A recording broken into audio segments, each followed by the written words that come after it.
नमस्कार दोस्तों, स्वागत है आपका हमारे इस द हिंदू और दैनिक जागरण के न्यूज़ एडिटोरियल वीडियो के अंदर। आज 8 अक्टूबर है। चलिए शुरू करते हैं। और साथ ही साथ अगर ये पीडीएफ डाउनलोड करना चाहते हैं तो आप हमारे टेलीग्राम ग्रुप को ज्वाइन कर सकते हैं। ठीक है, तो चलिए शुरू करते हैं। तो पहला जो हमारा एडिटोरियल है यह हमारा दैनिक जागरण से संबंधित आर्टिकल है, जिसके अंदर जो ओजोन परत की जो दोहरी चुनौतियों के बारे में जिक्र किया गया है। ठीक है, तो ये आर्टिकल क्या कहता है? अभी आर्टिकल में कहा गया भी जिस प्रकार से हम ज़्यादा फोकस है वह कहीं ना कहीं हम इस बात पर करते हैं भी जो ओजोन परत का क्षरण हो रहा है उसके नुकसान हो रहा है, तो उसको हम प्रोटेक्ट करने की बात कर रहे हैं। मगर ये जो आर्टिकल कह रहा है वह इस बात को कह रहा है भी जो ओजोन परत है उसकी ज़्यादा मात्रा में होना भी हमारे लिए क्या हो सकता है? नुकसानदायक हो सकता है। ठीक है, ये कहता है भी जो पृथ्वी की जो सतह का जो ओजोन परत बढ़ने के स्तर को रोकने का भी ध्यान नहीं दिया है। यानी हमने क्या किया है भी दिनों दिन ओजोन परत के क्षरण के लिए तमाम यानी जो उनके जो कमी हो रही है उसके लिए हमने तमाम क्या किया है? जो प्रयास किए हैं, मगर जो उसका इस बात पे ध्यान नहीं दिया भी वह अधिक मात्रा में बढ़ती चली जा रही है। इससे क्या है भी जहाँ ऊपरी वायुमंडल में पृथ्वी क्या करती है, जो पराबैंगनी यानी जो ओजोन परत हो जाए वो पराबैंगनी किरणों को क्या करती है? अवरोधित करती है। वहीं पर जो धरती के नीचे मौजूद जो ट्रांसफेटिक ओजोन पर एक अदृश्य प्रदूषण के रूप में भी इंसान व पर्यावरण को नुकसान पहुंचा रही है। किस प्रकार से भी ओजोन परत है में के संपर्क में आने से पेड़ पौधों और फल फूल के बीज बनने की जो प्रक्रिया है उस पर क्या होती है? बाधा उत्पन्न होती है। ठीक है, साथ ही साथ जो इनकी जो परागण की जो प्रक्रिया है वह भी क्या होती है? बाधित होती है, जिससे पेड़ पौधों और जीव जंतुओं पर भी इसका हानिकारक प्रभाव पड़ता है। ओजोन परत का बढ़ता स्तर पौधों व पत्तियों को नुकसान पहुंचाता है। साथ ही साथ उनकी जो बीज बनने की प्रक्रिया है उसको भी क्या करता है? ये नुकसान पहुंचाता है।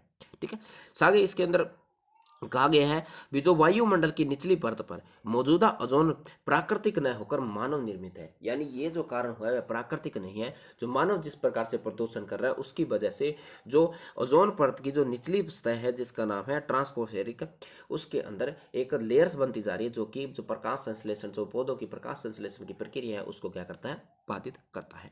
ठीक है, साथ ही साथ इसकी वजह से कहीं ना कहीं पौधों के साथ साथ जीव जंतुओं पर भी इसका क्या पड़ेगा? नकारात्मक प्रभाव पड़ेगा। ठीक है, साथ ही साथ क्या गया भी जो ओजोन परत की वजह से पौधों की जो जो पत्तियां होती है वह रोगग्रस्त होती जा रही है, और जो कीड़े हैं उनको वह भी क्षतिग्रस्त होती हैं। ओजोन परत प्रकाश की संश्लेषण की प्रक्रिया को भी क्या करती है? प्रभावित करती है। साथ ही साथ जो पौधों का जो वाष्पशील कार्बन यौगिक का उत्सर्जन करती हैं, और जो जो परागण के जो इंडिकेटर का काम करते हैं वह भी क्या होती है? बाधित होती है। लेकिन ओजोन परत इन कार्बनिक यौगिकों की प्रक्रिया करने की में लगती है। तो जिस प्रकार से हम देखते हैं भी पौधे कार्बन डाइऑक्साइड का अवशोषित करते हैं और जो ऑक्सीजन को रिलीज करते हैं, तो ये प्रक्रिया भी उससे क्या होती है? बाधित होती है। ठीक है, तो हमें क्या करना होगा भी भविष्य के अंदर एक संतुलन बनाकर चलना होगा। यानी हमें ये भी देखना होगा भी हम ओजोन परत को प्रोटेक्ट करने के लिए इतने कदम न उठाएं भी आने वाली पेड़ पौधों के हमें नुकसान झेलना पड़े। ठीक है, तो हमें एक संतुलन अवस्था में इसको चलाना होगा। ठीक है, अगला जो आर्टिकल है वह हमारा दैनिक जागरण से संबंधित आर्टिकल है, जिसमें क्या भी न्याय व्यवस्था में सराहनीय पहल। ये पहल है भी जो हाल ही में हम देख रहे हैं भी सुप्रीम कोर्ट के अंदर इस बात का जिक्र चल रहा है भी जो न्याय की जो प्रक्रिया होती है उसका जो लाइव स्ट्रीमिंग की जाए। यानी हम कहते हैं भी जो प्रक्रिया है उसको लाइव लोगों को दिखाया जाए। ठीक है, तो इस आर्टिकल के अंदर यही कहा गया है जो ये कहीं ना कहीं जो है ये लोगों को न्याय की ओर और आकर्षित करेगी और लोगों को न्यायपालिका की ओर विश्वास बढ़ाएगी। आर्टिकल क्या कहता है? सबसे पहले आर्टिकल के अंदर यही कहा गया है भी जिस प्रकार से भी अन्य देश हैं भी भारत उन जब से लाइव स्ट्रीमिंग स्टार्ट हुई है तो भारत उन देशों की सूची में शामिल हो गया जहां पर लाइव स्ट्रीमिंग होती है। तो वह देश कौन कौन से हैं? वह इंग्लैंड है, ठीक है, चीन है, जर्मनी है, दक्षिण अफ्रीका है, ऑस्ट्रेलिया। तो ये देश ऐसे हैं जहां पर लाइव स्ट्रीमिंग होती है। ठीक है, साथ ही साथ इसके अंदर कुछ जो कानून है उनका भी जिक्र किया गया है, जिसमें से कुछ केसेस हैं। जो एक 2018 में आया था, सर्वपल्ली त्रिपाठी बना सुप्रीम कोर्ट केस आया था, जिसकी सुनवाई में सुप्रीम कोर्ट ने कहा था भी जो न्याय यानी जो लाइव स्ट्रीमिंग है वह भारतीय संविधान के अनुच्छेद 21 के तहत जो न्याय तक पहुंच है उसका क्या एक हिस्सा है। ठीक है, साथ ही साथ इसके अंदर एक नरेश श्रीधर बना महाराष्ट्र राज्य केस का भी जिक्र किया गया है, जिसमें कहा गया है भी जो पत्रकारों को इस बात का जो प्रकाशन का अधिकार दिया गया था। ठीक है, भी जो यानी जो सुप्रीम कोर्ट की जो कार्रवाई है उसका प्रकाशन वह कर सकते हैं। साथ ही साथ सुप्रीम कोर्ट ने यह भी कहा है जो न्यायालयों की वैधता और जो प्रभावशीलता जनता के क्या करती है? विश्वास बढ़ाती है, और साथ ही साथ जो न्यायपालिका होती है उसका जो क्या करती है? और अधिक सुदृढ़ करती है और लोगों का इसके प्रति अधिक दृढ़ विश्वास बनाती है। और साथ ही साथ इसके अंदर के लिए गए जो खुले ट्रायल को भी प्रभावशीलता का दिया गया है। यानी ठीक है, आगे इसके अंदर कहा गया है जिससे क्या है भी जो लाइव स्ट्रीमिंग है उससे क्या होगा भी जो हमारे स्वच्छ और निष्पक्ष सुनवाई होगी और जो लोग यानी कहीं ना कहीं एक हम कह सकते हैं भी त्वरित रूप से और निष्पक्ष और एक प्रकार से हम कह सकते हैं भी सीधी प्रकार की हम सुनवाई कर सकते हैं और एक निष्पक्ष और जांच कर सकते हैं और दोषी को त्वरित रूप से सजा भी दे सकते हैं और यानी निर्दोष व्यक्ति को बदिया में बचा भी सकते हैं। साथ ही साथ इसके अंदर आगे कहा गया भी न्यायालयों का यह दायित्व है कि वह कानून व न्यायिक प्रक्रिया के संबंध में जागरूकता फैलाए, यानी लोगों को इसके प्रति में क्या करे, जागरूक करे। ठीक है। साथ ही साथ इसके अंदर आगे आर्टिकल के अंदर कहा गया है भी जो न्यायपालिका की गरिमा सुनिश्चित करने के लिए हमें जो हाई कोर्ट्स हैं उनके साथ भी परामर्श करने की क्या है, आवश्यकता है। साथ ही साथ हमें कुछ ऐसे मामले भी देखने हैं जिनकी जो लाइव स्ट्रीमिंग नहीं कर जैसे जो गुप्त रूप में चलाई जानी चाहिए। ठीक है। तो कुछ मामले जो सामाजिक महत्व के हैं, जो मानव महत्व के हैं, तो उन मामलों को क्या किया जाना चाहिए, लाइव स्ट्रीमिंग उनकी की जानी चाहिए। ठीक है। साथ ही साथ इसके अंदर जो संविधान के अंदर जो उद्देश्य के अनुसार न्याय में सस्ता और सरल सुनिश्चित होना चाहिए। जो न्याय के अंदर जो संविधान के अंदर जो हमने लक्ष्य रखा है वो न्याय है वह सुलभ होना चाहिए, सस्ता होना चाहिए और कहीं न कहीं सरल होना चाहिए, हर किसी के समझ में आना चाहिए। और इस लक्ष्य के लिए हमें असंख्यक प्रयास किए गए हैं और वर्तमान में ये भी एक ऐसा ही प्रयास हो सकता है। और मगर ये हमारे लिए दुर्भाग्य हो सकता है भी आज तक भी हम पूरी तरह से इस प्रकार को करने में अभी तो पूर्व संभव नहीं हो पाए हैं। कोर्ट की कार्रवाई सीधे प्रसारण से जनता को न केवल यह जानने का अवसर मिलेगा कि वह हमारे कोर्ट का यानी जो प्रकार है किस प्रकार से करते हैं, यानी जो किस प्रकार से उसकी कार्रवाई चलती है, अपितु यह भी होगा कि वह महत्वपूर्ण मामले का निष्कर्ष पर किस प्रकार से पहुंचा जाता है। यानी कहीं न कहीं जो जनता का विश्वास है हमारी न्यायपालिका की, यानी जो न्याय व्यवस्था है, उस पर और अधिक सुदृढ़ होगा। ठीक है। साथ ही एक ये आर्टिकल है, इसके साथ में कहा गया है, ये भी एक न्याय में पारदर्शिता बढ़ाने की बात ही कही गई। क्या कहता है, यदि भारत में के इतिहास में सर्वोच्च न्यायालय द्वारा संवैधानिक पीठ में होने वाले कार्रवाई को सीधा प्रसारण करना पड़ा है, यानी अभी जो हम भारत भी उस सूची में क्या हो गया, शामिल हो गया। यही बात इसके अंदर कहा है। इसमें कहा जो भारतीय संविधान का अनुच्छेद 145(3) है, उसके तहत संविधान की व्याख्या का कानून से जुड़े किसी भी महत्वपूर्ण मामले का निर्णय कम से कम 5 न्यायाधीशों की पीठ के द्वारा किया जाता है। यानी भारतीय संविधान का 143(3) वह कहता है भी न्याय, यानी कहीं कहीं संविधान का जो परिभाषा से संबंधित अगर कोई मामला है तो उसकी सुनवाई कम से कम 5 न्यायाधीशों पीठ है वह करेगी। कोर्ट के संविधान पीठ के को कार्यवाही को लाइव स्ट्रीमिंग सीधे प्रसारण का आरंभ न्यायपालिका के प्रति लोकनिष्ठा और पारदर्शिता और जवाबदेहिता की मांग को प्रस्तुत करेगा। ठीक है। साथ ही साथ इसके अंदर वो हमने देख लिया है जिसके अंदर जिस प्रकार की जो हमें जो पीछे हमारे सेवानिवृत्त न्यायाधीश थे उनके जो प्रसारण था वह लाइव किया गया था। और न्यायालय की जो ई समिति बनाई गई है, ठीक है, सर्वोच्च न्यायालय की ई समिति भारतीय न्यायालयों के जो सूचना और प्रसारण प्रौद्योगिकी क्रियान्वयन के तहत राष्ट्रीय नीति का क्रियान्वयन करने का प्रभावी ढंग से काम कर रही है। और ई समिति के द्वारा कोविड महामारी के दौरान ई फार्मिंग शुरू की गई थी और बाद में एक वर्चुअल जो कह सकते हैं हेयरिंग भी शुरू की थी। वर्चुअल हम कह सकते हैं जो वर्चुअल रूप से हमें एक यानी जो हम कह सकते हैं भी जो वीडियो कॉलिंग के तहत सुनवाई की जाती थी या गवाहों को पेश किया जाता था। तो इस हम ये भी देख सकते हैं जो गवाह की सुरक्षा भी की जा सकती है, यानी जो विटनेस होते हैं उनकी सुरक्षा भी कहीं ना कहीं प्रभावित नहीं होगी। ठीक है। जिससे हम क्या में जो संवेदनशील मामलों में साथ से ज़्यादा उनकी जो गवाही है वह भी गोपनीय रखी जा सकेगी। ठीक है।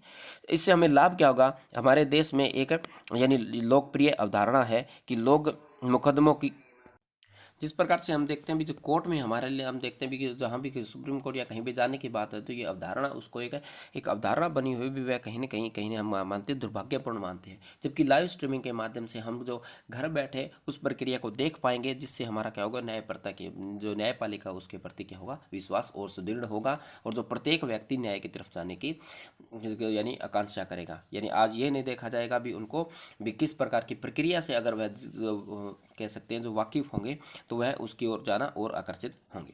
ठीक है। यही इस आर्टिकल के अंदर कहा गया है।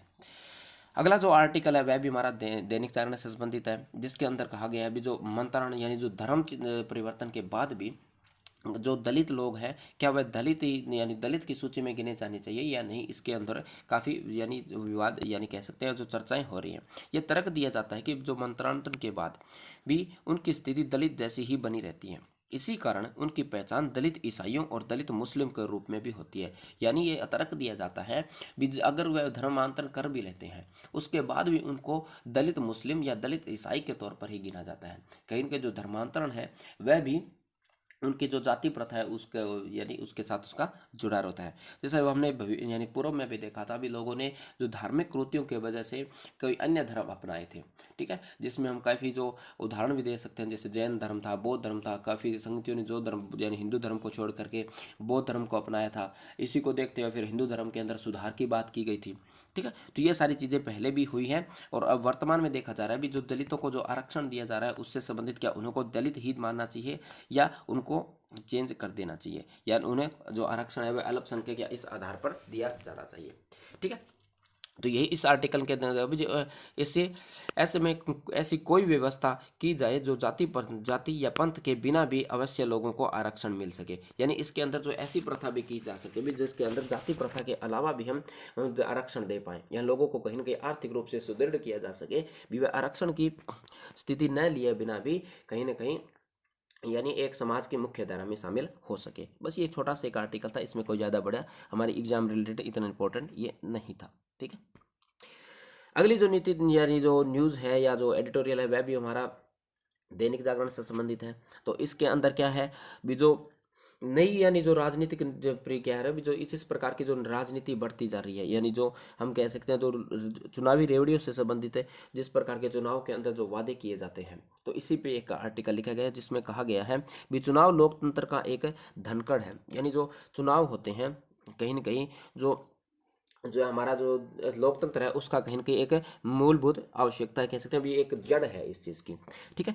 यानी बहुत जल्दी भी चुनाव जल्दी जल्दी होना भी हमारे लिए नुकसानदेह हो सकता है और चुनाव देर से होना भी हमारे लिए क्या हो सकता है, नुकसानदेह हो सकता है, ठीक है। और यह कहीं न कहीं हमारे लोकतंत्र में हर समय चुनाव होना कहीं न कहीं खतरे की घंटे भी हो सकती है, क्योंकि जो चुनावी पार्टियां होती है वह विकास के मुद्दे को न देख करके यानी कहीं न कहीं जो चुनाव की जैसी जो रैलियां हैं उनके अंदर भी रह जाती यानी उलझ कर रह जाते हैं और देश का विकास सही दिशा में नहीं हो पाता है।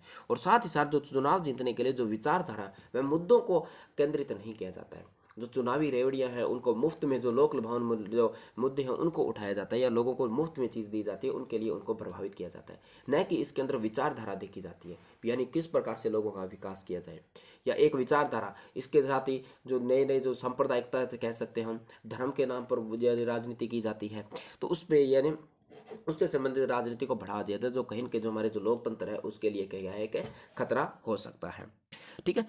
साथ ही साथ इसके अंदर कहा गया है जो कहीं न कहीं जो ऐसे प्रलोभन दिए जाते हैं जो चुनावी स्वतंत्रता और जो चुनावी स्वतंत्रता है और सुनिश्चित वह पारदर्शिता की समानता के सिद्धांत को क्या करता है, उल्लंघन करता है। साथ ही साथ इसके अंदर जो कुछ तमिलनाडु का एग्जाम्पल दिया है जिसके अंदर जो मुफ्त में टीवी या इंटरनेट या लैपटॉप वगैरह देने की बात की गई थी, तो उनके लिए ये बताना जरूरी होता है भी वह इतना पैसा लेंगे कहाँ से आएंगे, या साथ ही साथ इसके अंदर ये भी बताया गया था जो इस प्रकार के जो वादे किए गए थे उस वादों को पूरा करने के लिए सरकार के ऊपर 750 करोड़ रुपए का बोझ बढ़ा था, ठीक है। तो कहीं ना कहीं जो ये जरूरी हो जाता है भी जो जिस प्रकार के जो वादे किए जाते हैं उनके लिए राजनीतिक पार्टी को ये बताना चाहिए भी वह पैसे कहाँ से लेकर आएगी, ठीक है। साथ ही साथ इसके अंदर बताया गया भी जो 5 जुलाई 2013 को सर्वोच्च न्यायालय ने चुनाव आयोग को निर्देश दिया था कि वे आचार संहिता के अंदर ऐसा प्रावधान करें भी राजनीतिक दल अंगित लोक लुभाऊ घोषणा न करें, यानी ये सुप्रीम कोर्ट ने चुनाव आयोग से ये बात कही थी भी ये कुछ आचार संहिता के ऐसे संशोधन किए भी लोगों को लोक लुभावन करके उनसे यानी मत प्रदान न करें, ताकि उनको विकास की अच्छी विचारधारा प्रदान करके या अच्छे विकास की राह दिखा करके उनके यानी मत लेना चाहिए, ठीक है।